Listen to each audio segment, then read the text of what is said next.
At my age, you think you've already lived through every kind of heartbreak, but the night I found that little girl alone behind a dumpster, so cold her tiny hands could barely hold mine, I learned that life still knows how to shock you.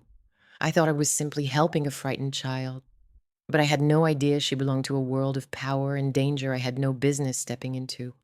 And somehow, without meaning to, I became the only person she trusted. I turned 65 this past winter, and I thought I knew what loneliness felt like. I thought I'd reached the bottom of it, buried under the weight of a husband who left me the moment I'd given him everything, a son too busy to remember the woman who raised him, and a world that moves so fast it doesn't even notice when someone like me slips through the cracks. But grief has layers, and I didn't realize I still had further to fall until the night the storm came. The day had started like any other at the shelter on Maple Street. I'd been staying there for nearly a month after losing the little apartment my husband and I had rented. Well, that he'd rented for himself and the nurse he planned to replace me with.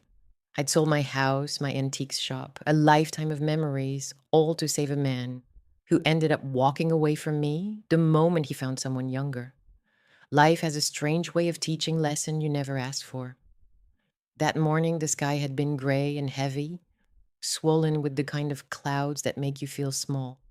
The weather report warned us of a dangerous storm rolling in from the coast.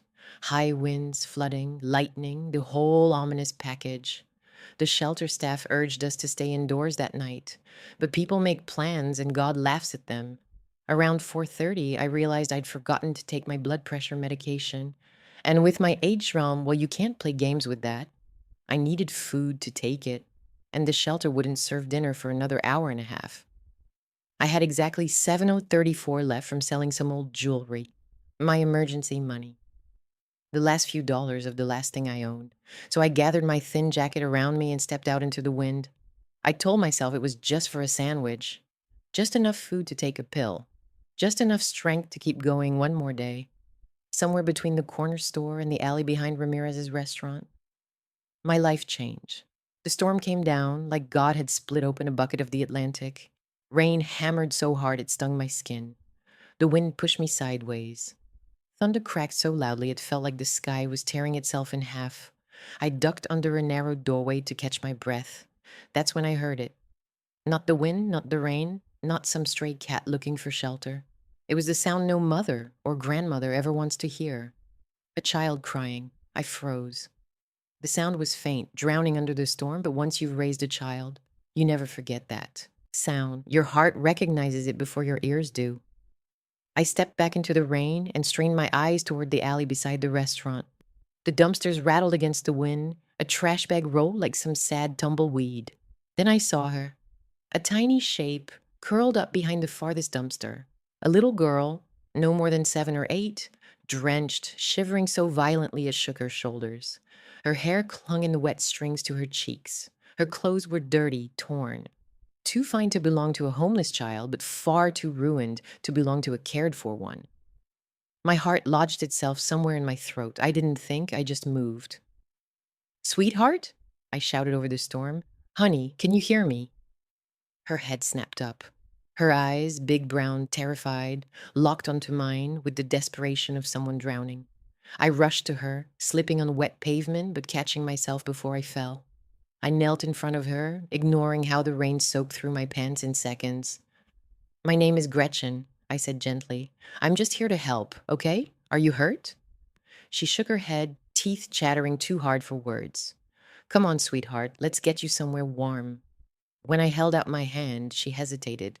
Fear flickered in her eyes, the kind that doesn't come from being lost, but from being hunted. But then she placed her tiny hand in mine. And that was it. That was the moment my life split into a before and an after. I wrapped my jacket around her small shoulders, even though it left me barefoot to the storm, and guided her toward the corner store I'd just come from. The clerk's eyes widened when he saw us stumbling in, soaked to the bone. "Jesus, lady," he muttered. "You two shouldn't be out in this." "I know," I panted, "but she needs warmth." The girl stayed pressed to my side, gripping me with both hands like she feared I'd disappear. "What's your name, sweetheart?" I asked once we settled near the small heaters in the back. Her voice was barely a whisper. "Charlotte." "Charlotte," I repeated gently. "Where's your family?" She shook her head violently. I don't know. I lost Daddy. I can't go home. The men, they said her little body trembled so hard she couldn't finish. Men. That one word chilled me more than the storm ever could. I bought her dry socks, a cheap shirt, crackers, and a bottle of water with the last $10 I owned. The clerk slipped us extra items without charging, maybe out of pity, maybe because he recognized danger when he saw it. In the bathroom, I helped her peel off her soaked shirt. Her skin was cold, ice cold, and when I saw the faint bruise on her upper arm, something deep inside me broke. Not a loud break, a quiet one, the kind that changes a woman's destiny. We spent hours in that store waiting for the storm to settle, curled in the corner like two lost souls clinging to the same flickering flame. Charlotte wouldn't let go of my hand, not even when she slept. I kept watch, listening to every gust of wind outside, praying no one dangerous was looking for her. She was a gentle, frightened child. But there was something else too, a fear so deep I could feel it in her bones. At 65, I thought I had learned every kind of heartbreak life could offer. But that night, as I held a trembling little girl whose world had clearly shattered long before I found her, I realized life still had one more lesson for me, one more storm to walk through, one more child to protect, one last chance to become someone I thought I'd lost forever. A guardian, a woman who mattered, a woman who could still save someone. Before I continue, if you're still with me, I want to thank you for listening to an old woman's story. Stories like mine matter more than people think. And if anything here touches your heart, don't forget to follow Echo Lens Stories. It helps this old voice carry a little further. Now, let me tell you what happened next, because the storm was only the beginning, and the truth behind who Charlotte really was nearly destroyed everything I had left. The storm finally eased a little after midnight, though the wind still rattled the metal frames of the corner store like it was trying to tear its way inside. The clerk, a young man named Danny, with tired eyes and a heart bigger than he'd ever admit, let us stay in the back near the heaters. He even gave us a thin camping blanket from the dusty shelf no one ever bought from. I still remember Charlotte wrapping herself in it, small and shivering, her eyes darting to every sound outside. Fear lived inside that child, the way hope used to live in me. She didn't sleep long. Every time thunder rumbled, she jerked awake with a tiny gasp, fingers gripping my sleeve as if I might vanish into the storm. I stroked her damp hair to calm her, and it struck me how automatic the gesture felt, like my hands remembered something my life had forgotten. Once upon a time, I soothed a baby boy through fevers and nightmares. Now that same boy wouldn't even answer my calls. Funny how life brings a child back to you in the strangest form. Around 2 in the morning, the rain turned into a quieter drizzle. The clerk dimmed half the lights to save power, and the store fell into a soft, humming silence, the kind that makes your tired bones ache even more. Charlotte sat with her head on my lap, small breaths warming the fabric of my worn jeans. Watching her, I felt something twist in my chest. Not pity, not obligation, responsibility, a kind I hadn't felt in years. I looked at the clock. The shelter would be locking down soon, everyone inside for safety. But I couldn't take Charlotte there. Children weren't allowed unless they came with their parents, and even then it was chaos. She needed calm. She needed minding. She needed someone who saw her as more than a problem to be processed. How strange at 65 to realize I still had something left to give. Charlotte, I whispered softly, brushing a strand of hair from her cheek. Sweetheart, can you tell me what happened? Why you were alone out there? She blinked up at me, sleepy but frightened. The men, she whispered, they said Daddy wouldn't listen, so they needed me to make him remember. Her lips trembled. I ran when they weren't looking. Danger, real danger, the kind I'd only ever seen on the evening news. Who are they? I asked gently. I don't know. She sniffled. They said Daddy works with important people. They said he owed them something. A chill crawled up my spine. Owed them something? Political men, criminals, debt, power. I had no idea. Now my world had been tiny. An antique shop, a small home, a marriage that decayed so slowly I didn't notice it dying. I had never imagined stepping into the orbit of someone whose problems might include, well, kidnappers. But Charlotte's voice changed, turning smaller, more fragile. They told me if I tried to run, they'd hurt Daddy. They said they were always watching. Always watching. I looked over my shoulder, instinctively checking the store windows, the door, the flickering streetlight outside. My age didn't make me naive. A threat like that wasn't empty. I'd lived long enough to know when a child wasn't exaggerating. I reached out and squeezed her hand. "You're safe now," I told her. "No one is going to hurt you while I'm here." Her little fingers clung to mine with surprising strength, as if she believed I could stop the world itself if it came for her. She didn't sleep again after that, and neither did I. By dawn, the storm had passed, leaving behind a washed-out sky, the color of bruised lavender. Broken branches littered the sidewalk. Newspapers clung to the wet pavement. The world looked exhausted, as if it had run out of fight. I didn't have that luxury. When we finally stepped outside, the air was cold enough to sting. The sun was just rising, turning the puddles gold. Charlotte's hand stayed in mine as we walked toward a small park 2 blocks away. I wasn't sure where else to go. The shelter was out of the question. A motel was impossible with the few coins I had left. And calling the police, well, her reaction the night before made it clear that was not an option yet. We reached a gazebo in the middle of the park, old wooden and weather-worn but still standing. She led me there like she'd been before. "We can stay here for a little," she said softly. "It's safe." Safe. A strange word coming from a child who'd spent days running. I spread the blanket on the wooden floor, and she sat beside me, leaning into my shoulder. For a while, we watched the park wake up. Birds picking at the ground, a jogger passing by, a mother pushing a stroller. Just ordinary life moving forward while mine had spun completely out of control. Charlotte spoke first. "You remind me of someone." "Oh, who?" "My grandma." She smiled faintly. "She used to brush my hair like you did. She died when I was little." My heart squeezed. "I'm sorry, sweetheart." "She told me once that angels don't always have wings." Charlotte looked up at me. "Sometimes they're just tired women with soft hands." I laughed, quiet and broken. "Well, I'm certainly tired, and my hands aren't what they used to be."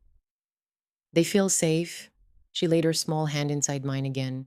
"Can we stay together, just for a little?" Her voice cracked, and that was all it took. Life sometimes asks you questions you can't answer with logic, only your heart. "Yes," I whispered. "I'll stay as long as you need me." We stayed there until mid-morning, sharing granola bars Danny had slipped into a bag for us. The world seemed peaceful in the daylight, but a twisting unease kept settling in my chest. The men, the threats, the way she flinched at shadows. Something was terribly wrong. Around 11, I noticed a black sedan parked across the street. At first, I thought nothing of it. Plenty of people drove dark cars, but then I saw it again, later, at a different angle, then again behind a row of maple trees when we moved to another bench. Not the same car, maybe, but tinted windows, stillness, a presence that felt as though where. My instincts sharpened. "Charlotte," I said quietly, "sweetheart, does that car look familiar?" She froze. Her fingers tightened painfully around mine. "That's them," she whispered. "The men. I told you they watch." My old heart jumped painfully in my chest. And then the car door opened. Fear shot through me so fast I tasted metal. I grabbed Charlotte's arm and pulled her behind me, backing away from the street. A man stepped out, tall, expression unreadable, dressed in a dark suit. Far too nice for someone spending his morning in a quiet neighborhood park. He lifted his hands, palms open as if approaching a wild animal. "Mrs. Patterson?" he called. My body went still. "How do you know my name?" He didn't answer. Charlotte whimpered behind me, pressing herself into my back. "Stay away," I warned. The man didn't move closer. He didn't have to. 3 more black cars turned the corner, gliding silently up the street like a procession. Panic roared through me, and then a 4th car appeared, not black like the others, but a shimmering silver that looked impossibly clean for a storm-torn morning. A Rolls-Royce. It pulled to a slow, deliberate stop. The back door opened, and the world shifted under my feet. A man stepped out, the kind of man you don't just see, you feel. Tall, sharply dressed, carrying a presence that wrapped around him like armor. His hair was dark with strands of silver that made him look both youthful and commanding. But it was his eyes that stopped me. Not cold, not cruel, not calculating. Broken, terrified.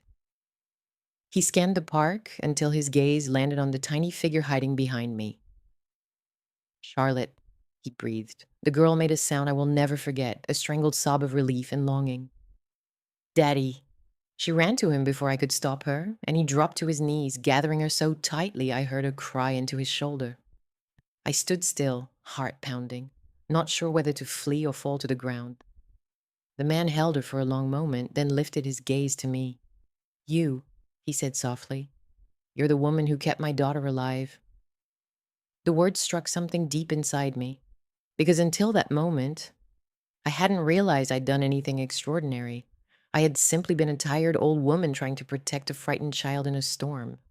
But his eyes, raw and grateful, told a different story. "Mrs. Patterson," he said, straightening with Charlotte still in his arms, "I need you to come with us." I stepped back. "No," I whispered. I just helped her, that's all." "That's not all," he replied, "and I'm afraid you don't understand the danger you're in." Before I could protest, one of the men stepped forward. "Sir, we need to move. Now." The silver-haired man nodded, then looked at me with a seriousness that made my stomach drop. "Please," he said quietly. "For Charlotte's sake, HER.VOICES, come with us." I didn't know it then, but that moment was the doorway. The doorway into a world of power, secrets, danger, and truth. A world I had no right to enter. A world that would change everything I thought I knew about myself. "All right," I whispered. "I'll come." And just like that, my ordinary, broken life ended, and something far more terrifying began. The moment I stepped inside that Rolls-Royce, I knew I was crossing a line I could never return from. Not a physical line, though the door felt heavy when it closed behind me, but something deeper, almost spiritual. Like the soft click of that latch sealed away the person I'd been for decades, a tired woman with an empty bank account and an even emptier life. Now I was someone else, someone in danger, someone necessary. Charlotte clung to her father as if afraid he might vanish, her small hands wrapped around the lapel of his immaculate suit. He settled beside her, brushing her hair back with trembling fingers. He looked nothing like the powerful, controlled man I'd seen step out of the car moments earlier. He looked like a father whose heart had been broken and stitched poorly back together. "I thought I lost you," he whispered into her hair, voice cracking. I turned my gaze away, feeling like I was intruding on something sacred. The car pulled away from the curb, with the smoothness of a machine built for quiet power. As we drove, more black vehicles followed in formation, a procession that made my stomach knot tighter with each passing street. I sat across from me, Charlotte and her father, hands folded in my lap, trying to appear calmer than I felt.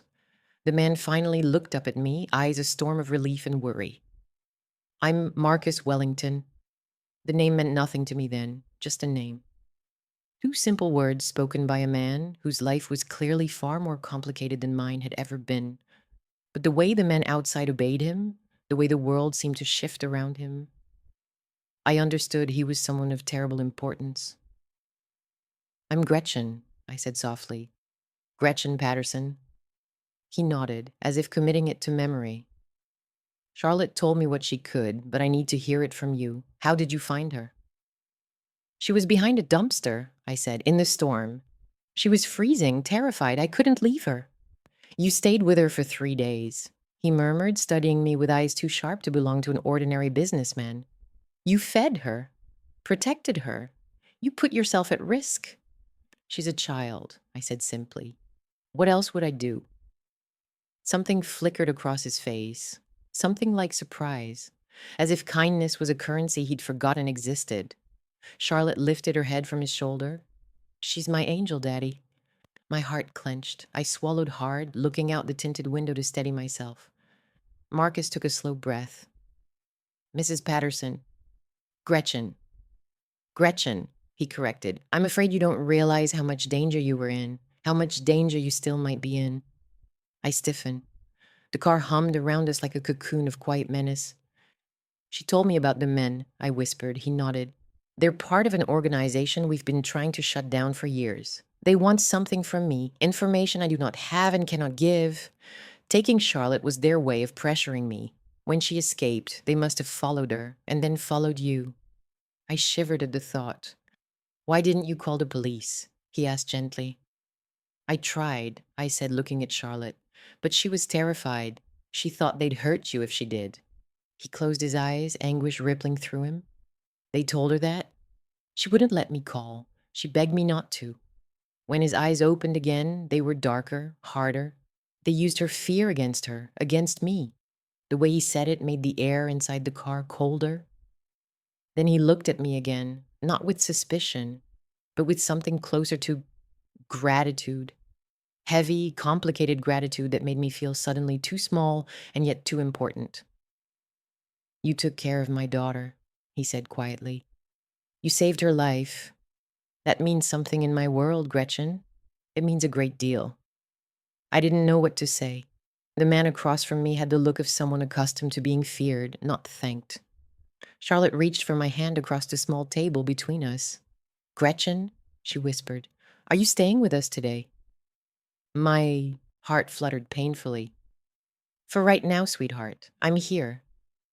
Marcus watched the exchange with a softness I hadn't expected. Then his face shifted into something more serious. There's something I need to tell you both. Charlotte curled closer to him. I straightened, bracing myself. When Charlotte went missing, we mobilized every resource we had.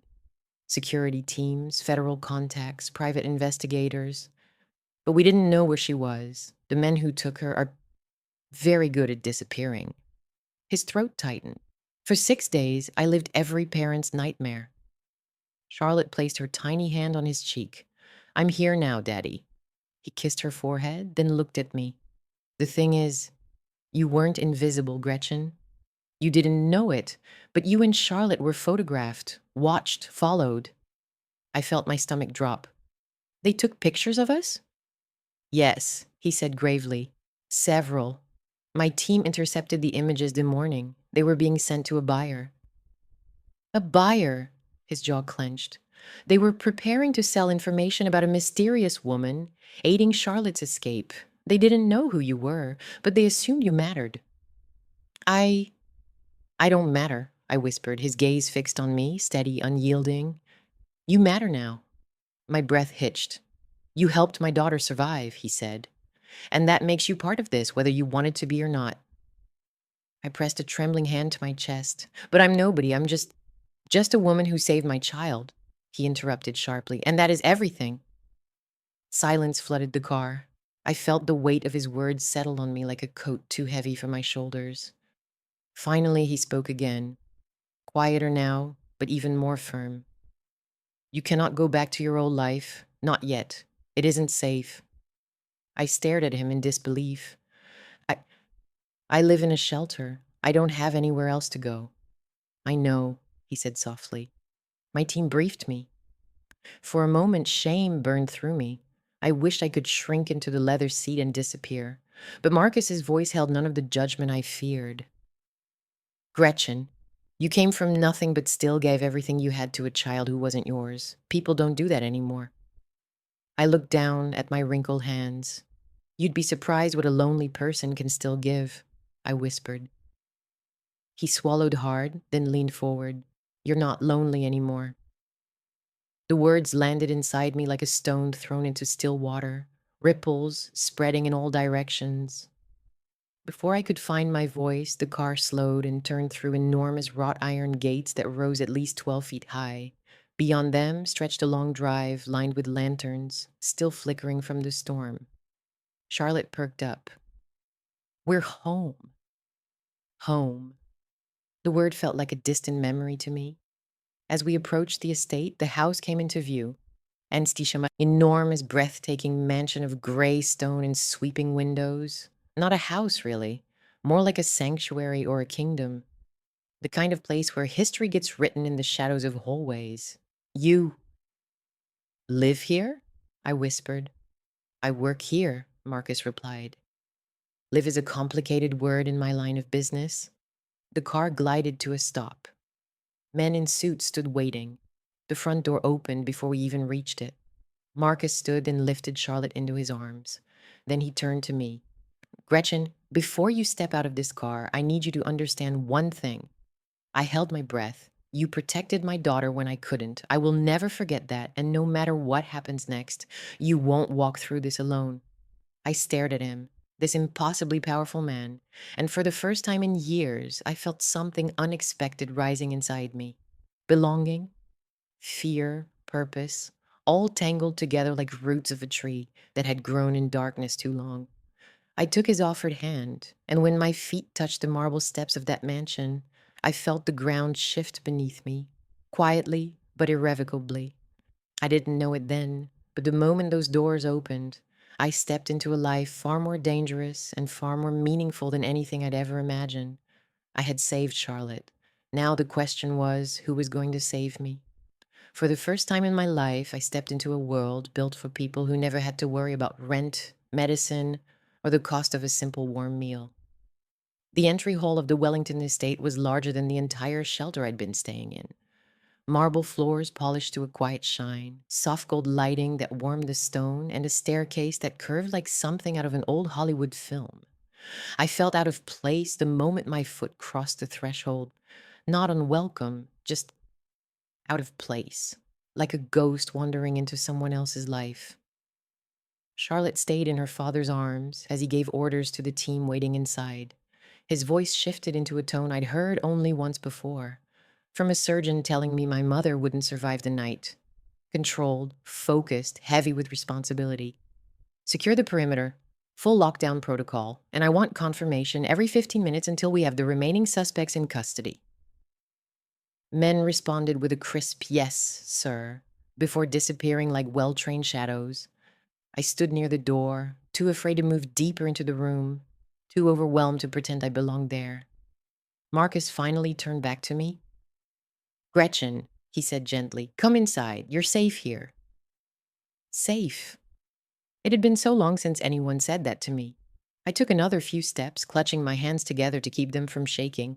A woman in her 50s approached, elegant in a navy dress, with silver streaks in her dark hair and eyes that reminded me of the nurses who stayed long past their shifts because duty meant something to them. Mr. Wellington, she said with a small bow of respect, we've prepared the East guest suite for Miss Patterson. I blinked. Miss Patterson? At my age? Marcus nodded. Thank you, Elizabeth. Gretchen has been through enough. Make sure she has everything she needs. You have my word, Elizabeth replied, then turned to me with a warm smile. Right this way, dear. But before she could lead me away, Charlotte reached for my hand. Are you going far? She asked, voice trembling faintly. Just down the hall, I assured her. I promise. She held on for one extra second, then nodded bravely and tucked herself back into her father's shoulder. Elizabeth guided me through a long corridor filled with paintings so old and valuable they seemed like they should be in museums. My shoes, still wet from the storm, made little squeaking sounds against the marble. I felt like each step left a mark I wasn't allowed to leave. When we reached the guest suite, the door opened to reveal a room that didn't belong in my world. Soft cream walls, a bed the size of my old bedroom, a balcony overlooking a fountain that glittered in the afternoon stormlight. Oh, I whispered because I didn't have any other words. Elizabeth smiled knowingly. It can be overwhelming the first time. First time, I won't be here long. Something flickered in her expression, something I didn't understand then. You rest, she said instead. If you need anything at all, press the gold button beside the bed. She left me alone with silence so soft it made my ears ring. For a long moment, I simply stood there, a homeless woman, standing in luxury. My shoes left small damp marks on the rug. My jacket, torn and stained from shelter life, didn't belong on the elegant armchair. My hands, wrinkled, calloused, felt too clumsy to touch anything. I felt like a child trying to tiptoe through a stranger's home, afraid to break something expensive. Eventually, I sat on the edge of the bed. It sank beneath me with a sigh, softer than anything I'd slept on in years. My entire body relaxed in a way I hadn't realized it needed, and then it hit me all at once. The storm, the danger, the men, the car, the mansion, Charlotte clinging to me, Marcus's eyes full of gratitude and fear. I felt it rush over me, and I broke. Silently, completely. My shoulders shook as tears spilled down my cheeks. Not the loud kind, but the quiet ones women my age have perfected over decades of holding their lives together. I cried for Charlotte, for her fear, for the storm she'd survived, for the months I'd spent alone, for the home I lost, for the marriage I wasted myself in, for the woman I used to be. I didn't know how long I sat like that, but eventually a soft knock came at the door. Gretchen? Marcus's voice. I quickly wiped my face and straightened my shoulders, trying to appear composed. Yes, I called. Come in. He steps inside, closing the door behind him. Without Charlotte in his arms, he looked taller and somehow more tired. His polished exterior had small cracks now, just enough vulnerability to remind me he was human. I wanted to check on you, he said. This is a lot to take in. A bit, I managed. I'm not used to. I gestured vaguely at the room, the mansion, the entire world I'd been dropped into. He gave a small, almost sad smile. Most people never get used to it. I hesitated. Is she all right, Charlotte? His eyes softened. She's downstairs with her doctor now, but she keeps asking if you're staying. A warmth spread through me, a softness I hadn't felt in years. I'm not going anywhere today, I said. She's safe. That's what matters. He exhaled slowly, as if releasing a tension that had been wound tight for days. Thank you, he said quietly. You don't understand what you've done. I shook my head. I didn't do anything. I found a child who needed help. You sheltered her, fed her, gave her comfort she desperately needed. His voice lowered. She told me you held her during the storm. I swallowed hard. She was so cold. I couldn't just... You saved her, he interrupted gently. Don't diminish that.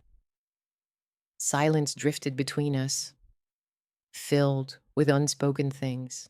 Then he sat in the armchair near the window, elbows resting on his knees as if he was about to confess something. Gretchen, there's more you need to know. My stomach tightened. About the men? About why they took her? He looked down at his hands for a moment before speaking. My company works with federal agencies, contracts involving cybersecurity, intelligence, and certain sensitive systems. I blinked. Systems? He nodded. Information worth billions to the wrong people. Information powerful enough to start wars or end them. A chill slid down my spine. And they thought, he continued, that taking Charlotte would make me hand over access. But you didn't, I whispered. How could I? He shook his head. To give them what they wanted would have endangered thousands of lives. People I'll never meet. People who will never know what almost happened. So they tried to hurt you through her. Yes. And now I'm connected to all of this. His jaw tightened. Yes. For a moment, we simply breathed in the reality neither of us liked. What happens now? I asked quietly. You stay here, he said. At least until we neutralize the remaining threat. I can't stay here forever. He looked up sharply. You're not safe anywhere else. I'm not safe here either, I whispered. He rose from the chair and stepped closer, not intimidating but steadying. Gretchen, he said softly, I swear on my life, nothing will hurt you while you're under my roof. Something in his voice, its sincerity, its determination, made my chest ache. It had been a long time since anyone took responsibility for my well-being. I had lived so many years feeling invisible. Now someone saw me. After a long moment, he stepped back. There is another reason I wanted to talk to you. My brows lifted. Another? Yes, about Charlotte. He hesitated, choosing his words with unusual care. She lost her mother when she was 5. My heart squeezed. She doesn't speak of it often, he said, not even with her therapist, but today, when she came home, she told me something. What did she say? that you felt like a piece of her mother. His voice cracked at the edges. She hasn't said anything like that about anyone since the day we buried her. I felt the breath leave my lungs. She said she finally feels safe again, he whispered. Because of you. I pressed a hand to my chest, overwhelmed. I didn't do anything special, I whispered. You cared, he said simply. In her world and mine, that's extraordinary. For a moment, neither of us moved. Then he cleared his throat. There's a meeting downstairs with my security team. I'd like you there. Me? I blinked, but you're the only one who knows what she went through during those 3 days. You're part of this now, whether you want to be or not. I looked at him. This powerful man asking for my presence, as though my voice mattered. And for the first time in a very long time, I felt important. All right, I said, how come? He nodded, offering his hand, not to guide me, but as a gesture of respect. I took it. As he led me out of the guest room and down the long marble hallway, I felt the strange sensation of walking into a life I never chose but might somehow have been meant for.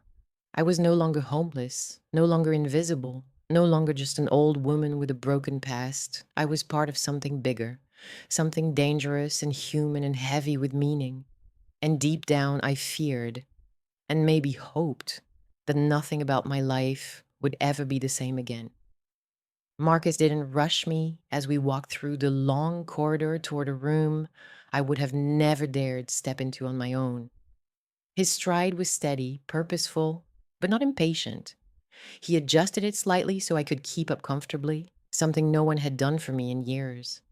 It struck me then how kindness from certain people feels heavier than cruelty from others, because kindness reveals more truth, more vulnerability, more responsibility.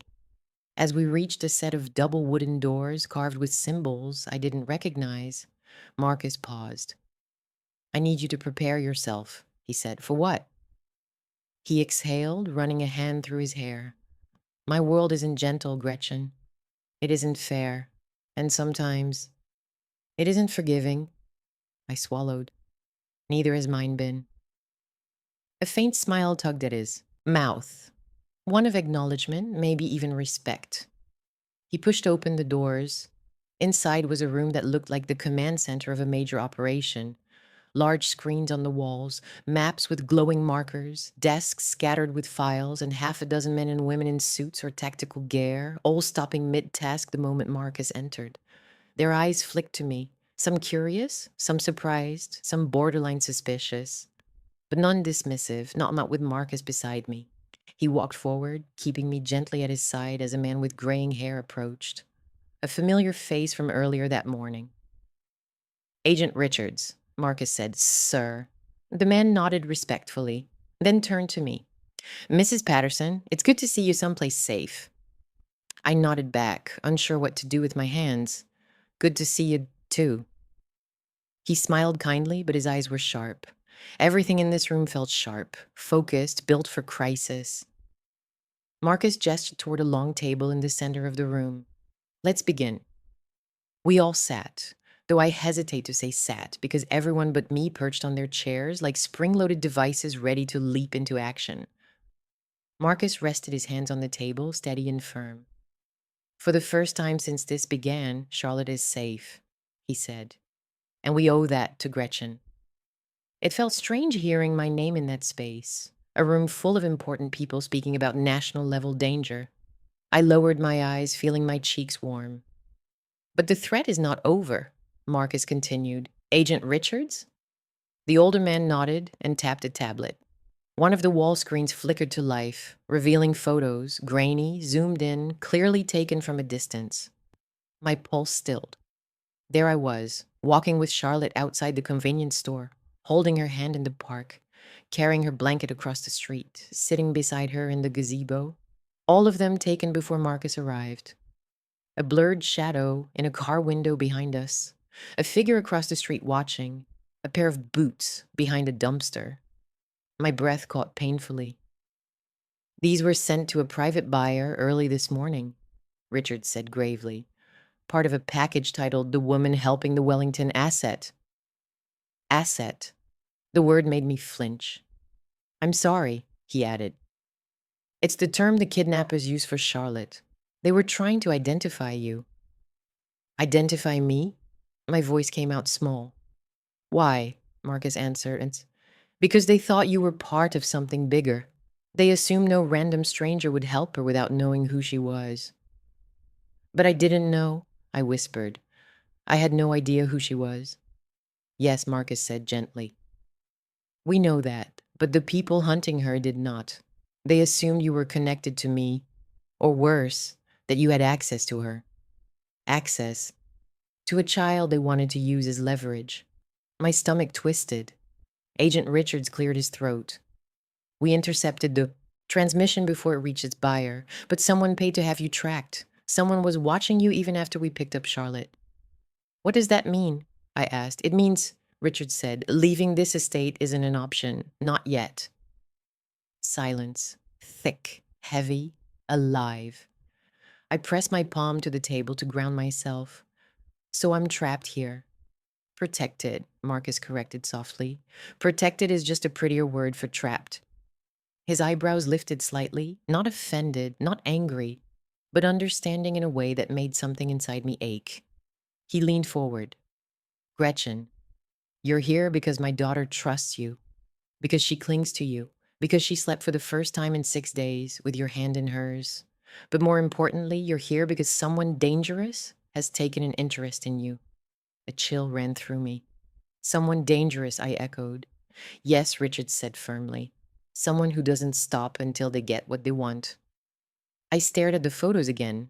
My wrinkled face, my tired posture, my worn-out clothes. A woman at the end of her rope. I didn't look like someone worth photographing, worth following, worth threatening. How can I be a threat? I whispered. I don't even have a home. Marcus's expression softened painfully. You had something they didn't, he said quietly. You had Charlotte. Something squeezed behind my ribs. In another life, I might have cried then. But the shelter teaches you to swallow your pain in silence. Agent Richards tapped again. The next slide was a map, red lines marking routes Charlotte and I had walked. We believe someone was prepared to intervene before we arrived, he said. But the storm gave you cover. It obscured cameras and forced them indoors. So the storm saved us, I murmured. And you saved her, Marcus said. His gaze held mine too long. Too intently? It unnerved me. And warmed me. Before I could respond, one of the younger analysts at the far end of the table pointed at the screen. Sir, this picture, look at the angle. The subject wasn't aiming for Miss Wellington. They were aiming for Mrs. Patterson. I froze. Richards frowned. Are you certain?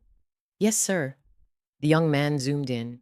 Charlotte is cut off in every frame. Mrs. Patterson is centered. My pulse stumbled.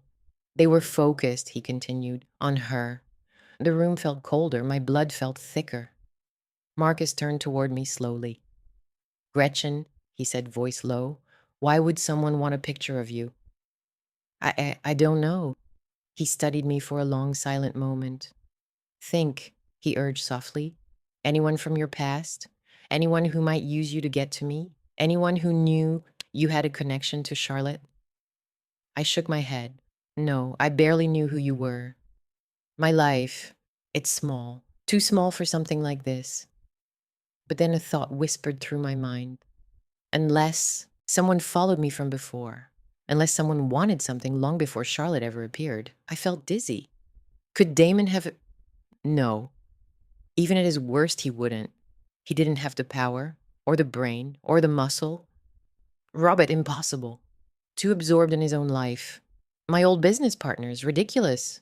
They wouldn't harm a child, so who? I don't know, I said again, softer now. Marcus didn't push further. Instead, he reached across the table and placed his hand briefly over mine. A gesture so simple, so human, so grounding, that it nearly undid me. We'll figure it out, he said quietly.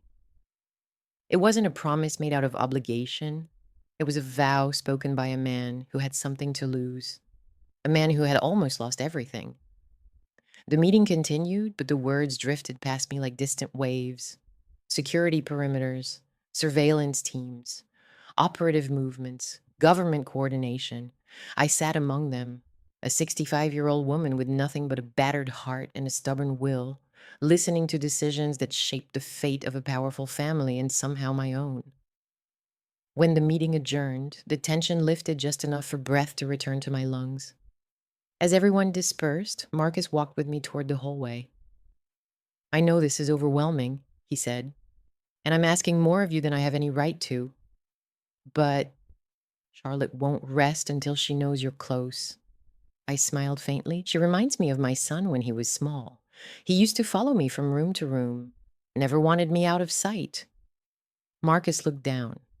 "She hasn't followed anyone like that in years." That admission felt heavier than anything else I'd heard.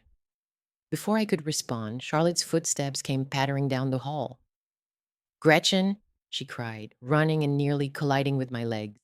"Daddy said you were in a big meeting. I wanted to see you." I bent to hug her, smoothing her hair away from her face. "I'm right here," I said. "I'm not going anywhere." She pulled back and held my cheeks between her little hands. "Good," she whispered, "because I think the bad men know about you now." Every muscle in my body tightened. "Why would you say that, sweetheart?"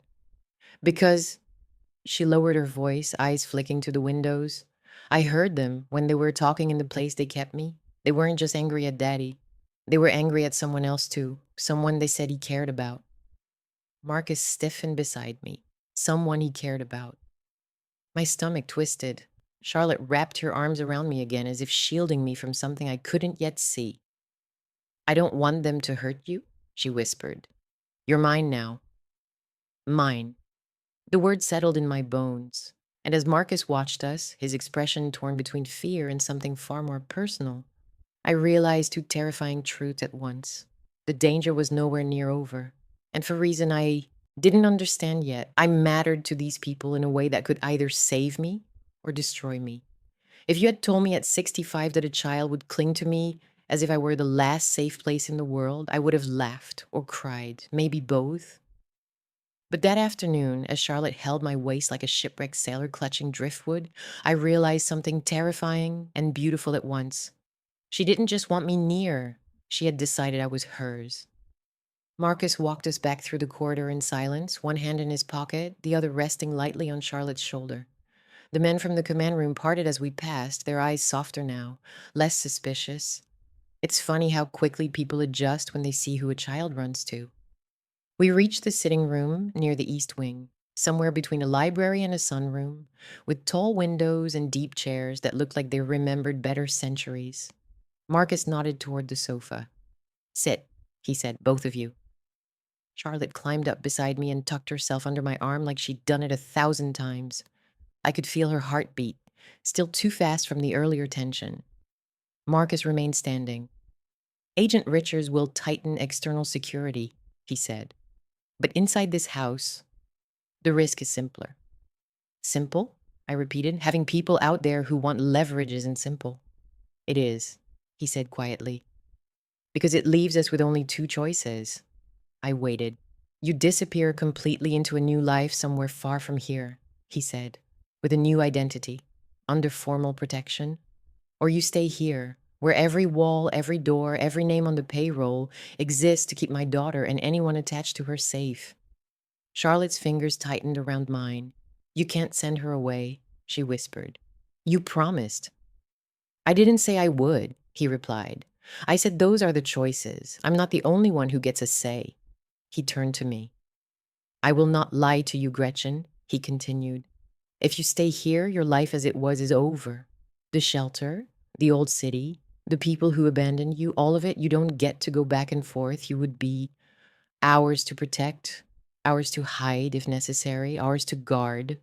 The word ours landed like something heavy, but not unwelcome. "And if I leave?" I asked, his jaw flexed. "Then we relocate you far from any connection to this place. You'd live quietly, under a new name, with enough resources to live comfortably. You'd never see Charlotte again." The room went quiet. Charlotte's breath hitched. "Daddy." He closed his eyes for a moment, as if that sound physically hurt him. "Sweetheart," he said softly, kneeling in front of her. "If the people who took you think they can hurt you by hurting Gretchen, Then putting Gretchen in danger is the same as putting you in danger. You understand that, don't you? She wiped at her, eyes furious at her own tears. But she's my angel. I smiled weakly. I'm just an old woman, sweetheart. She turned to me with a fierceness that startled me.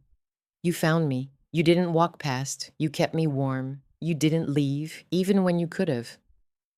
Her little voice shook. That's not what just anything looks like. Marcus watched us both, his expression something between admiration and dread. Let me talk to her, I said gently. He hesitated and then nodded once. I'll be in the study. Take your time. When he left, the room felt strangely larger. I turned to Charlotte. Come here, I said, though she was already pressed against me. Her eyes were shining, but not with the wild panic I'd seen in the storm. This was different. This was fear of losing something she'd just started to believe was real. You listen to me, I said quietly. What happened out there? Those men? That fear? None of that is your fault.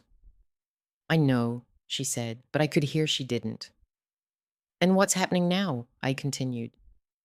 This choice? This isn't your fault either. It's grown-up danger, grown-up mess, grown-up consequences. They belong to us, not you. She sniffled. But it affects me. Yes, it does, I admitted. That's the unfair part. But I need you to hear something very clearly. I took her face in my hands, this child who wasn't mine and somehow already was.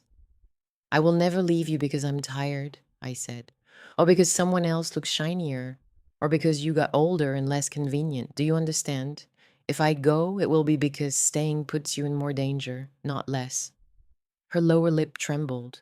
Do you want to go? That was the knife. I thought about the shelter, the smell of institutional soap and desperation, about my cot, the women crying in the dark, the volunteer who looked at me like a problem to be processed.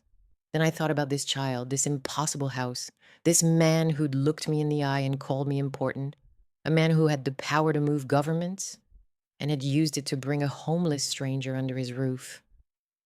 I don't want to go, I said honestly, not from you. So stay, she whispered. It's not that simple, I replied. It never is. We sat quietly for a minute, listening to the old house breathe. Finally, I kissed her forehead.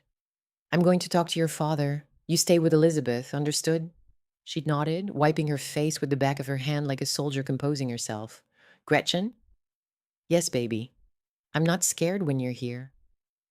That sentence followed me down the hall. Marcus was in the study, standing by the window with a glass of water in his hand, staring out at the long manicured drive like it was a battlefield. In his world, maybe it was. He turned as I entered. How is she? He asked. Braver than either of us, I said. That pulled a faint smile from him. We stood there for a moment, not rushing the words that had to come next. You meant what you said? I asked, about the two choices. Yes, he said. There isn't a safe middle. And you'd really send me away, entirely away? His jaw tightened. If you chose that, yes. I'd finance it, arrange it, make sure you were safe, but I'd be ripping my daughter's heart out to do it. The honesty in that hurt more than anything else. Why does she attach to me so much, I asked. You have staff, tutors, security. You love her. Loving a child and being there for them are not the same thing, he said. There was rawness in his tone now, no polish, no billionaire sheen. After her mother died, I threw myself into expansion, into deals, flights, contracts, acquisitions. I told myself I was doing it for her future. But every year I missed more birthdays, more rehearsals, more school meetings. He laughed without humor.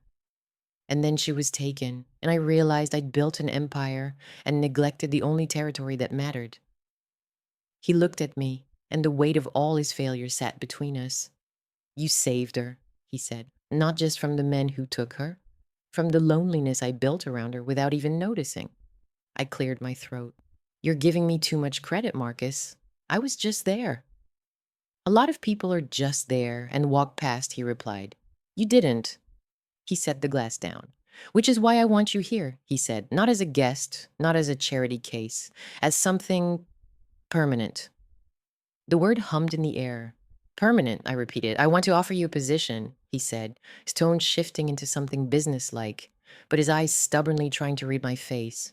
Live in, fully salaried, officially responsible for Charlotte's emotional and daily well-being when I'm gone and partnered with me when I'm here. A nanny? I asked, flinching at the word. No, he said immediately. She's too old for that, and you're far beyond that. A guardian, a companion, second anchor. My throat tightened. You hardly know me, I said. He shook his head. In crisis, people show you more of who they are than in 20 years of polite conversation. I've seen who you are when the world is falling apart. That's enough for me. I looked down at my worn hands, hands that had scrubbed floors and washed dishes and held a dying man's head over a toilet during chemotherapy, hands that had packed up my life into a single duffel bag when the eviction notice came, hands that had held a stranger's child in a storm. What are you really offering? I asked, needing to hear it plain. He didn't hesitate. A home, he said. Legal protection, a generous salary, more than you've ever earned, I'm sure. Healthcare, security, but more than that. A place in this family, not as a servant, as someone with a voice. My eyes burned. It sounds like a fairy tale, I whispered. It isn't, he replied. It'll be hard. There will be media storms, business enemies, security briefings, therapy appointments, sleepless nights. His mouth quirked, and a 10-year-old with a stubborn streak that could power the eastern seaboard. I laughed despite myself. What's the catch? I asked. The catch, he said slowly, is that once we tie you to us publicly, in the household records, in security files, in legal documents, you can't halfway belong. You either step into this fully or disappear completely, I finished. Yes. We were quiet for a moment. May I think about it? I asked. Or is this one of those split-second decisions men in expensive suits expect everyone to make? He smiled faintly. I'd prefer you didn't decide out of panic or gratitude. Take the evening, talk to Charlotte, sleep. Tomorrow, tell me what you want. No one had asked me that in years. What I wanted, not what I could give, not what I could sacrifice, not what I could fix. What I wanted. I nodded. All right, tomorrow. I turned to leave. We were 3 steps from the study door when one of the security monitors on the wall blinked to life. A guard's face appeared. Sir, he said, you need to come to the main gate. Marcus stiffened. What is it? There's a man demanding to see a Gretchen Patterson, sir. He says he's her husband. My blood turned to ice. I hadn't heard my married name spoken out loud in months. Marcus's eyes flicked to me. Do you want to see him? The old Gretchen, the one who slept on a shelter cot and apologized to people who stepped on her, would have said no, would have hidden, would have let other people handle the confrontation. But the woman who had walked through a storm holding a terrified girl, she lifted her chin. Yes, I said, I do. The drive to the gate felt longer than it had any right to be. The car rolled past fountains and hedges and trees older than my marriage. My heart pounded, not from longing, but from a cold clarity. I knew why he was here. Not for me, never for me, for what I might represent now. The guardhouse loomed into view, lights bright against the iron bars of the main gate. Just beyond them, in a car that had seen better decades, stood a man I once believed I'd grow old with. Calvin, smaller somehow, thinner. Hair more gray than silver now, his shoulders slumped under a jacket that didn't quite fit. The arrogance I remembered was still there, but it sat on him like a costume worn too long. When he saw me step out beside Marcus, his eyes widened. Gretch, he called, as if we'd just run into each other at the grocery store. Thank God. They wouldn't let me in. I've been here an hour. My stomach turned at the nickname. Why are you here, Calvin? I asked. He spread his arms as if that were ridiculous. I'm here for you. Where else would I be? You vanish, no forwarding address, no phone, no nothing. Then I find out you're living in some billionaire's compound. You have any idea what that looks like? I know exactly what it looks like, I said coolly.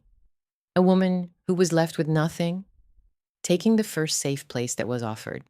His gaze darkened. You could have come home. Home, I repeated. You mean the apartment you kicked me out of so you could bring your girlfriend in? He flinched, but only for a moment. I made mistakes. We both did. I was sick, Gretchen. I wasn't myself. You were exactly yourself, I said quietly. Marcus said nothing, just stood slightly behind me. not in front, not overshadowing, just there. Calvin's eyes flicked to him, then back to me. He's using you, Calvin said.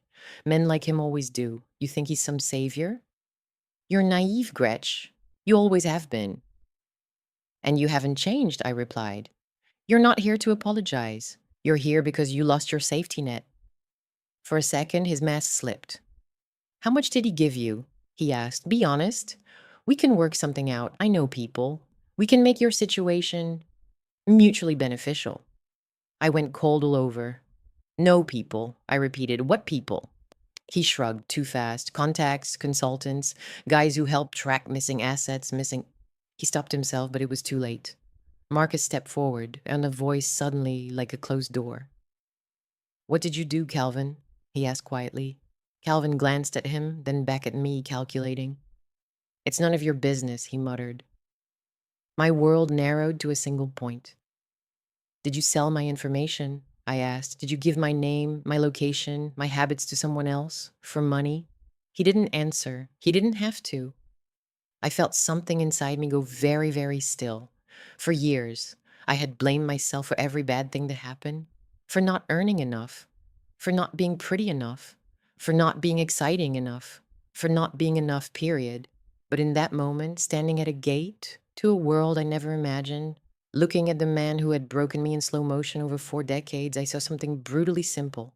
I was not the problem. He was.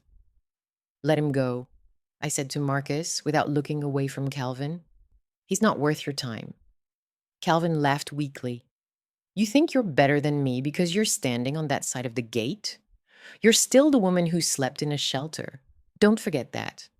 Oh, I won't, I said, because that woman walked through a storm to save a child while you sold whatever you could to whoever would pay. He opened his mouth. I turned away. Goodbye, Calvin, I said. If you ever come near me again, it won't be me you answer to. Is that a threat? He snapped. Marcus finally spoke. No, he said calmly. It's a boundary. The threat would come from me. Calvin paled at whatever he saw in Marcus's eyes. He muttered something, curse, insult, I don't know, and climbed back into his car. The engine sputtered, then turned over. He drove away without looking back. I watched the taillights disappear into the early evening haze, my past shrinking with every second. In the silence that followed, Marcus turned to me. Are you all right? He asked softly. No, I said honestly, but I'm done pretending he owns any part of my future. We rode back up to the house without speaking. I stared out at the long tree-lined drive and felt something settle in my chest with shocking clarity. The shelter was gone. The marriage was over. The bridge back had been burned for me and then burned again by my own hand. Tomorrow, when Marcus asked me what I wanted, I knew the answer would terrify me. Because for the first time in my life, I was going to choose the life that chose me back. I didn't make the decision in some big, dramatic moment. There was no grand speech, no tearful promise, no cinematic hug in the rain. It happened in the smallest way possible, over breakfast. Charlotte was stirring too much honey into her oatmeal, humming under her breath, her legs swinging under the chair. Marcus was pretending to read emails on his tablet, but his coffee had gone cold. He was watching me over the rim of his glasses, as if any sudden move might scare me away. Gretchen, Charlotte asked, eyes still on her bowl, if you go back to the shelter, who's going to remind me to eat my bananas before they get brown? It was such a ridiculous question, and such an honest one, that it cut straight through all my defenses. Charlotte, I said, forcing a small smile, I'm pretty sure you'd survive without me. You're tougher than you think. She shook her head hard. People say that when they're leaving. Marcus set his tablet down, very slowly. Gretchen, he said, I meant what I said yesterday. This isn't charity. It's not pity. It's a real job, a real place in this family. But I won't force you. That was the difference. My whole life, people had taken from me like it was owed. My husband had taken my money, my work, my youth. My son had taken my loyalty and repaid it with indifference. My business partners had taken advantage of my weakest moment and dressed it up as a concern for my emotional state. No one had ever looked me in the eye and said, "You have a choice." I realized, sitting there in that sunlit breakfast room with my second cup of coffee warming my hands, that I was more terrified of choosing myself than I was of losing everything again. Because if this went wrong, if I trusted the wrong people again, there would be no one else to blame. It would be on me. "Charlotte," I said, breaking the silence, "what would you say if I told you I might stay? But not as a guest?" Her spoon dropped into the bowl with a soft splash. "You mean, like, here?" she whispered. "For real? All the time?" "If your father still wants me," I said, glancing at Marcus, "and if you promise not to drown your oatmeal in honey every morning." Charlotte didn't answer. She launched herself out of her chair and wrapped her arms around my waist so tightly I could barely breathe. "I promise," she said into my sweater. "I promise, I promise, I promise. I'll eat broccoli. I'll do extra math. Just don't leave." I held her, feeling the small, fierce weight of her trust, and something inside my chest shifted. Marcus stood slowly, walked around the table, and stopped a respectful distance from us. He didn't intrude. He didn't reach in and claim the moment. He just said quietly, "Is that a yes?" I looked at him over the top of Charlotte's head. "Yes," I said, "I'll stay." It wasn't glamorous. It wasn't cinematic. It was just a tired woman in her late 60s saying yes to herself for the first time in her life. But for me, it was an earthquake. That afternoon, paperwork appeared like magic. Not just contracts and job descriptions, but things that made my stomach flip with equal parts fear and relief. Employment agreement, medical coverage, retirement plan, non-disclosure clauses that made my head spin. "It's a lot," Marcus acknowledged, sitting beside me in the study while I read through the documents with a pair of borrowed reading glasses. "Take your time. Ask anything you want." I'd never had a lawyer negotiate for me. I'd never had anyone sit on my side of the table. In every legal conversation of my life, I had been the afterthought, the add-on, the one who signed last so everyone else could move on. Now the entire stack of paper was about one thing: me. "It's generous," I said carefully. "Is it enough?" he asked. I stared at him. "Enough?" The salary figure at the bottom of the page looked like something out of a dream. The benefits were better than anything I'd ever had, even when I was working full-time in my 40s.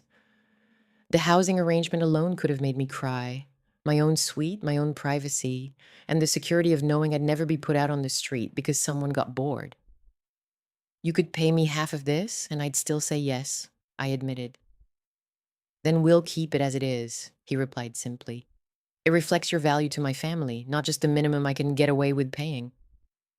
I'd never heard anyone talk about me like that. Value, not duty, not obligation, not guilt. Value. I signed, not with shaking hands for once, not with the feeling of stepping off a cliff.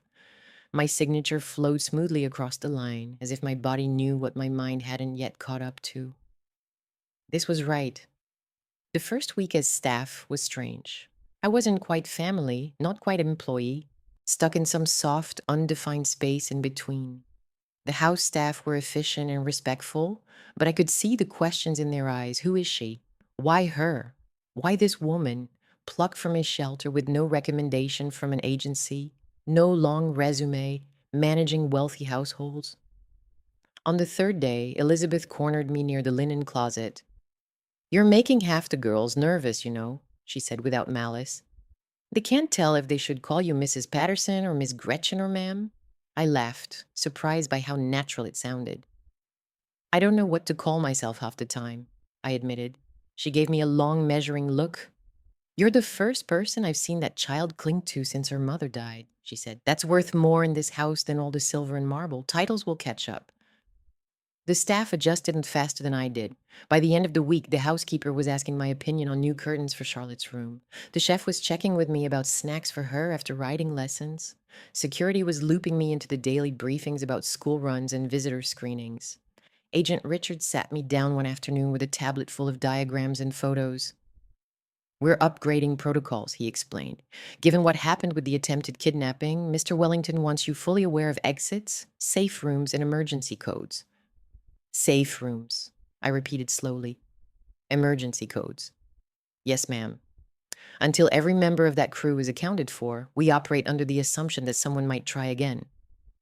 You're saying, I need to know how to protect her. He didn't flinch. I'm saying you already did protect her, he replied. Now we're giving you better tools. It was ridiculous in a way. Me, a woman who had once struggled to work the remote control on her television, now being taught about panic buttons, surveillance blind spots, and encrypted communication channels. But as he showed me how quickly the house could go into lockdown, how the gates could seal and the glass could stiffen and the cameras could track every inch of the grounds, I felt something I hadn't felt since my husband first got sick. Prepared. Not helpless, not blindsided, prepared. At night, when the house finally went quiet, I would lie in the enormous guest bed, the bed that was now my bed, and listen. Not for sirens or distant arguments or the restless shifting of 30 women in a shelter, for laughter in the hallway, for Charlotte's light footsteps, for Marcus's deep voice somewhere down the corridor as he finished a late call. It was unsettling how quickly their sounds became my comfort. On the 8th night, there was a knock at my door around 10, soft, hesitant. Come in, I called. The door opened just a crack, and Charlotte's face appeared in the gap, hair messy from sleep. Gretchen? She whispered. Do you have a minute? Always, always for the rest of my life, my heart answered. Yes, sweetheart, I said, and come in. She padded across the room in her socks, hugging her stuffed bear to her chest. She climbed up onto my bed without asking. Children never ask when they feel they belong, and settled beside me, leaning her head against my arm.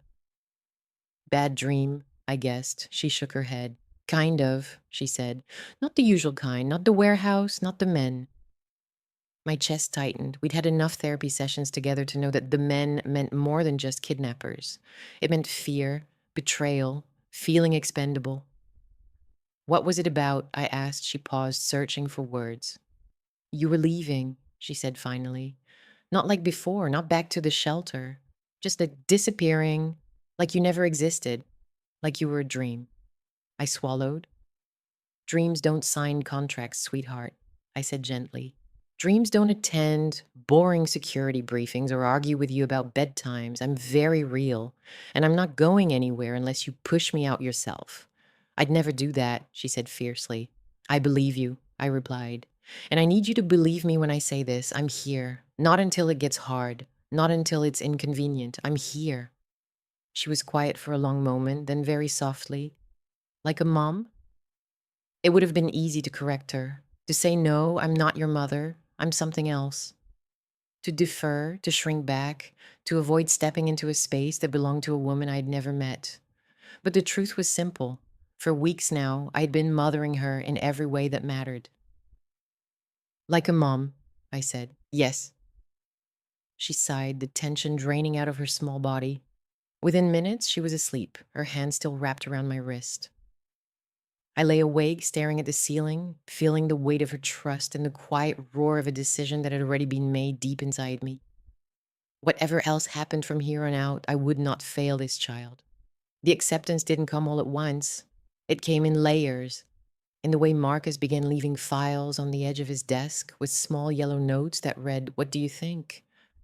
In the way Elizabeth started asking me not just about schedules, but about paint colors and menu choices for holidays. In the way the security team started saying, "We'll loop Gretchen in," as automatically as they said, "We'll inform Mr. Wellington."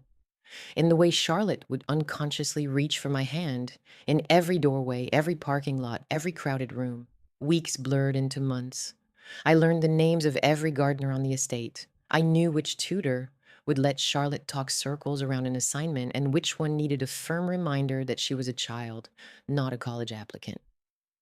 I memorized the sound of Marcus's footsteps approaching the study and could tell by the rhythm whether he'd had a good day or a bad on. Acceptance wasn't a single moment. It was every moment, every time I chose to stay instead of run. Every time I chose to trust instead of assume the worst.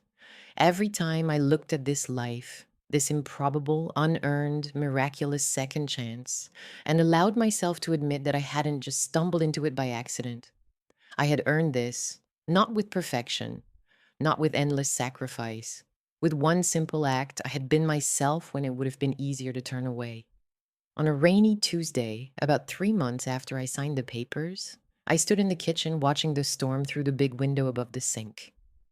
The downpour was loud, relentless, turning the stone paths into gleaming rivers. The last time I had watched a storm like this, I'd been crouched under a leaky gazebo roof. With a frightened child pressed against my side, I touched the cool glass. Funny, isn't it? I murmured. How everything can change in one night. Talking to the weather now? Marcus's voice floated in from behind me. I turned to see him leaning in the doorway, tie loosened, jacket off, sleeves rolled up. There was a tiredness around his eyes, but his shoulders didn't sag the way they did in those first days after Charlotte was found. I was thinking about that night, I said, the storm, the convenience store, Danny's blanket. If I'd stayed inside the shelter like they told us to, someone else would have found her, he said, walking over to pour himself a cup of tea. Maybe, I replied. Maybe not. Maybe the men watching the convenience store would have picked her up again. Maybe she wouldn't have made it through the night. There are a lot of maybes in the world. He studied my profile. And do you regret it? He asked quietly. Spending your last money on her, getting tangled up in all this, in us? I looked straight at him. At first, I thought it was the most expensive mistake of my life, I admitted. Now, I think it was the first time I ever invested in something that actually paid me back. He huffed out a surprised laugh. I leave it to you to turn near homelessness into an investment strategy. I shrugged. When you've lost everything, you stop pretending you have control, I said. You start recognizing the few moments where you do. He sobered. Well, he said, raising his cup slightly, just for the record, I'm very glad you walked out into that storm. Our eyes met over the rim of his cup, and something unspoken passed between us. Not romance, not yet, not really. Respect, recognition, a shared understanding that both of us had been saved that night in different ways. The moment was broken by the sound of hurried footsteps. Elizabeth appeared in the doorway, a thin envelope in her hand and an unfamiliar tightness around her mouth. Sorry to interrupt, she said, looking from him to me. But this just arrived by special courier for you, Mrs. Patterson, she called herself. For you, Gretchen. My name looked strange on the white envelope, printed in neat black type. No return address, no logo, just my name. For a moment, I was back in my tiny apartment, holding the thick ivory envelope that had started all of this, the invitation to Jennifer's birthday party. I took this one with careful fingers. Do you know who brought it? Marcus asked Elizabeth. Not one of our usual services, she said. Young man didn't give a company name, just said he was instructed to hand deliver and confirm it reached the right person. A chill climbed my spine. I slipped a finger under the flap and opened the envelope. Inside was a single piece of paper, folded once. The paper trembled slightly as I unfolded it. My eyes scanned the first line, then the second. The teacup slid out of my hand and shattered in the sink. Marcus was beside me in an instant. What is it? He asked, voice sharp. Gretchen, what's wrong? I stared at the words, my heart pounding. The storm outside suddenly a distant murmur. The letter was short, very short. But it carried the weight of 20 years, because the signature at the bottom didn't belong to my ex-husband, or my son, or anyone from my old life at all. It belonged to someone I hadn't seen since before my husband's cancer diagnosis, someone I'd buried in my mind along with every other unfinished story, my sister. Margaret, the letter began, I know you changed your name. I know you disappeared, but I need you. It's about the will. I gripped the edge of the counter, the room tilting, the storm outside rising to a roar. My past, it seemed, wasn't quite done with me after all. I hadn't heard my sister's name spoken out loud in years. Margaret. Or at least she had once been Margaret. Before my mother remarried. Before everything in our family shattered into pieces that never quite fit back together again. Before the fights. Before the silence. Before she changed her name and disappeared into a life none of us could reach. Now here it was, her handwriting again. Sharp, elegant, unmistakable. I know you changed your name. I know you disappeared. But I need you. It's about the will. I must have read the letter 10 times before Marcus gently took it from my shaking hands and set it down on the counter. "Gretchen," he said softly, "sit down." But I couldn't. My legs were rooted to the floor, as if the tile itself had decided it wasn't letting me go. My sister, after all these years, after everything she'd done, and everything I'd done in response. And now, she needed me. "Marcus," I whispered, my voice sounding strange to my own ears. "She's alive." He nodded once, processing quickly, quietly. "Do you want to tell me about her?" he asked. Did I? I wasn't sure at first, but the story began rising up in me like something that had been waiting in the dark far too long. "She was older," I murmured almost to myself, "by 4 years. When our father died, she tried to take control of everything. She wanted the house, the insurance money, even Mom's jewelry before she passed." "And you," Marcus asked gently. "I wanted peace. I wanted us to stay a family. But Margaret, she only saw numbers. She only saw what she believed was owed." A humorless laugh escaped me. "When the lawyers got involved, she stopped speaking to me, said I was weak, said I was letting the family fortune be mismanaged, as if we'd ever had a fortune to begin with. And the will she mentions? Our mother's," I said softly. "There were some contested terms, old resentments, old promises that didn't get written the way she expected." "So she cut you out," Marcus guessed. I nodded. "And then she vanished," I said. "Not a letter, not a Christmas card, nothing. For almost 20 years. My voice trembled. "She never met Robert. She didn't come to the funeral. She didn't come when Damon was sick. She didn't come when I lost the shop. As far as I knew, I didn't have a sister anymore." Silence settled over the kitchen. Marcus didn't rush me. He never rushed me. "And now she wants something," he finally said. I closed my eyes. "Of course she does." Charlotte's small voice drifted in from the doorway. "Gretchen?" I turned, startled. She was rubbing sleep from her eyes, still in her pajamas, her hair sticking up in every direction. "Sweetheart," I said quickly, forcing calm into my voice. "It's all right. Just grown-up things." She looked at the envelope on the counter. "Is someone trying to take you away?" God, how many times had this child been terrified of losing the people she loved? I bent down and cupped her face. "No, darling," I whispered, "and no one is taking me anywhere." She nodded, though I could see she didn't fully believe it. Marcus stepped forward then, placing a reassuring hand on her shoulder. "Your grandmother isn't going anywhere," he said firmly, "not without choosing to." That word again, grandmother. Even now, hearing it made something warm spark in my chest. Later that afternoon, after Charlotte's tutoring session, after the house quieted, after the rain softened into a gentle drizzle, Marcus and I met in his study. The letter lay between us. "What do you want to do?" he asked. "What if she's in trouble?" I countered. "If she is," he said without hesitation, "we will help." The "we" hit me gently, like the first warm breeze after a hard winter. Or I said she might just want money, or access to the estate, or to drag up the past. "And if she does," Marcus replied, "we'll handle it." I looked up sharply. "We?" He nodded once. "You're not alone anymore, Gretchen. There are moments in life when someone says something so simple, so unadorned, that it shakes the very ground you're standing on. That was one of them. I need to meet her," I said finally. "I need to know why she reached out now." "Then we'll arrange it," he said. And just like that, the decision was made. For the next 3 days, I was restless. I tried to hide it from Charlotte, but like most children who have endured fear, her instinct for emotional shifts was sharper than most adults. One evening, she climbed onto my bed with her coloring book and lay across my legs. "You're thinking too loudly," she announced. I smiled despite myself. "Is that so?" "Yes," she said seriously. "When you think normal thoughts, you just hum. But when you think heavy thoughts, your eyebrows scrunch and you forget to finish sentences." I laughed softly. "You're very observant," she nodded proudly. "Daddy says it's a survival skill." Her expression softened. "Is it because of the letter?" I sighed. "Yes," I admitted. "It's from someone I used to love very much. Someone who hurt me a long time ago."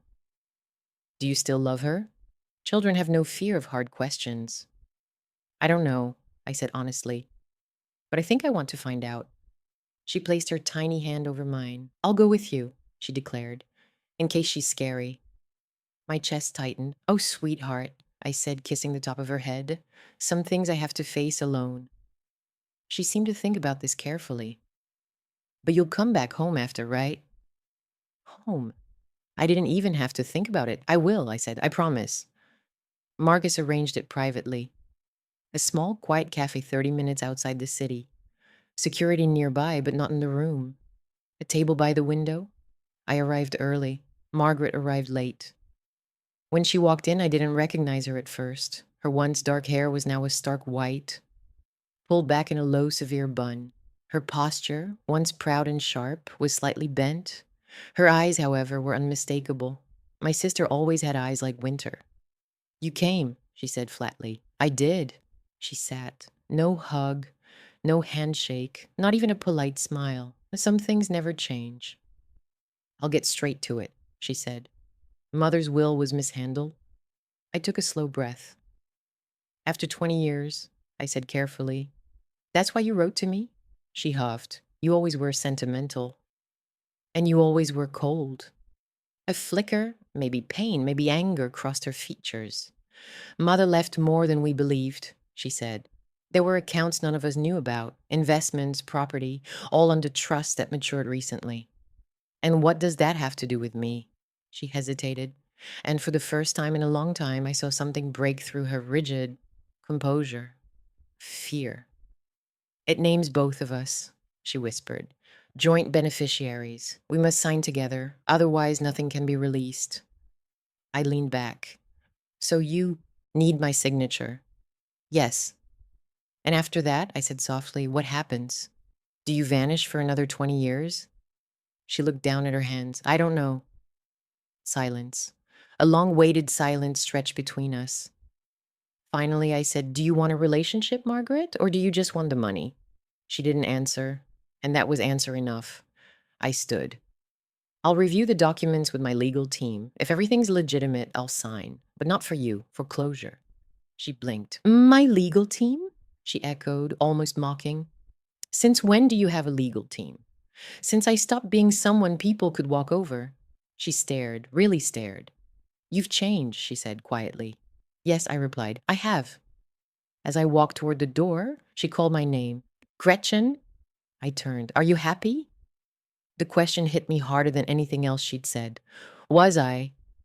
Broken, betrayed, homeless. I had thought my story was over. But a storm, a child, a billionaire, and a world I stumbled into by accident had rewritten the ending. Yes, I said simply. For the first time in decades. She nodded slowly.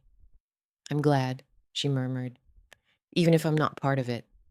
I left without looking back, not out of anger, but because some chapters must be closed without rereading the pages. When I returned to the Wellington estate that evening, the gates opened before I even reached them. Security nodded. Elizabeth smiled. The house lights glowed warm against the dusk. And there, on the front steps, holding a handmade sign that said, Welcome home, Gretchen drawn in glitter and crooked crayons, stood Charlotte. She ran to me full speed, nearly knocking the air out of my lungs. You came back, she whispered fiercely. I hugged her tightly. I told you I would. Marcus stepped down a moment later, hands in his pockets. Everything all right? Yes, I said, more than all right. His expression softened. Good, he said quietly, because this house, it feels different when you're in it. I didn't answer, not with the words. Some truths don't need them. That night, after Charlotte went to bed and the house settled into its soft nighttime rhythms, I stood on the balcony outside my room. The air was cool. The gardens glimmered. Somewhere, a night bird called. I thought about the woman I had been before the storm, a woman who had lost everything, a woman who believed her life was winding down. And then I thought about the woman I had become, someone's grandmother, someone's anchor, someone's home. Not because I was needed, but because I chose it, and it chose me back. A second chance is never about being rescued. It's about recognizing a door that wasn't meant for you before and finally having the courage to walk through it. As I leaned on the balcony rail, I whispered a quiet thank you into the night, to the storm, to the child, to the life that refused to give up on me, and to myself for finally refusing to give up on me too. Thank you for sitting with me through all of this. If my story touched something in you, if you've ever had to rebuild yourself after being broken, I'd love to hear where you're watching from. Your comments remind me just how many hearts these stories reach. And if you stay a little longer, I'm leaving two of my favorite Echo Lens stories on the screen. I hope one of them becomes your favorite too.